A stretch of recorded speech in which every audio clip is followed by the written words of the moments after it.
I want to start by asking you about the delay in the Israel Defense Forces attack into the Gaza Strip. From the first day, we've been hearing from Israel's Prime Minister Benjamin Netanyahu that an IDF invasion into Gaza is about to begin. 2 weeks on, it hasn't started yet. Do you think it is wise for Israel to hold off this attack into the Gaza Strip? When do you think might be the right time for this to start? And once it starts, what shape and form do you see this ground invasion into Gaza take, Mr. Barak? The objectives of operation are clear. We have to eliminate any military capability of Hamas and its capability to keep ruling the Gaza Strip. This objective cannot be fully accomplished through the air strikes and bombs and whatever. You have to deploy forces on the ground in order to make sure that there are no more launchers, rockets, munition depot, training center, command and control center, whatever, even office. And those who perpetrated this terrible barbaric attack on Israel will be identified and have to be accountable for what they did. So it's almost inevitable, I don't like the word inevitable, but almost inevitable to deploy these ground forces. But the operation is constrained by 4 elements. I count them shortly. One is the hostages, which are there, and they create very delicate constraint.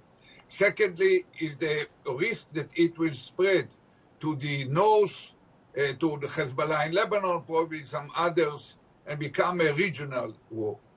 Third is the international law. Israel is committed to international law. And in spite of the barbaric attack, we have to do our best to minimize the amount of innocent citizens killed there, because we need the universal support that we have now and the legitimacy of action to be kept as long as possible. And last but not least is, once we complete the mission, assume that in 3 months or 6 months from now, no one can predict the length of the operation, we really control the Gaza Strip, eliminated any kind of capability of Hamas.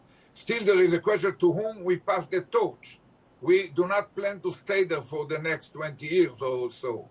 So all these constraints are intertwined, interconnected, and develop in real time.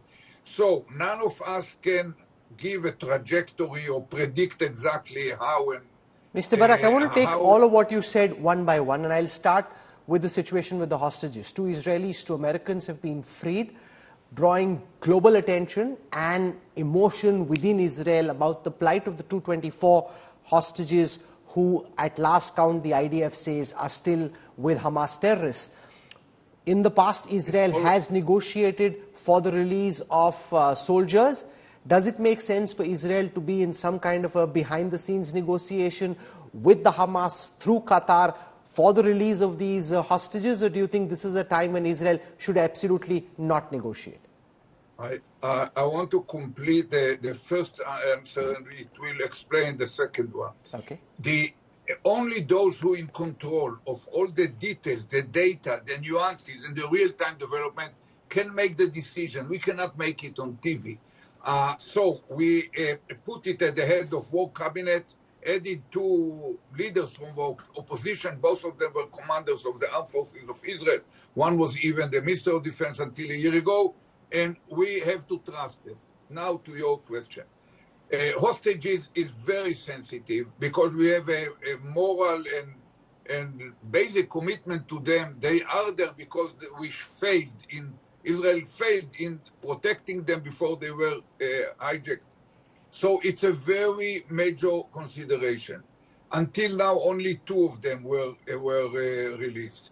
Of course, if there is an opportunity to wait another few days and get a major fraction of them, elderly people or women or children, something like this, it justifies waiting for another few days. But there is a risk that it will start to stretch in small pieces, and basically becomes a weapon of Hamas through Qatar to avoid an Israeli invasion on the ground. That should not necessarily be allowed to happen because we have a compelling imperative. No sovereign can afford Daesh or ISIS-like organization to sit on its border and kill Israelis on this kind of volume. India is about 120 times the population of Israel. So think what would have been if within one day India would lost to organizations like Qaeda or I know ISIS or Lashkar-e-Taiba lose at one day, let's say 200,000 people. That's crazy. You would immediately act forcefully, and it cannot be the issue of the hostages, very sensitive, very high on our priority, but we should lead those who run the issue, the war cabinet, to make these subtle, delicate decisions. When to start, in spite of the fact that we do not have all the hostages in our hands.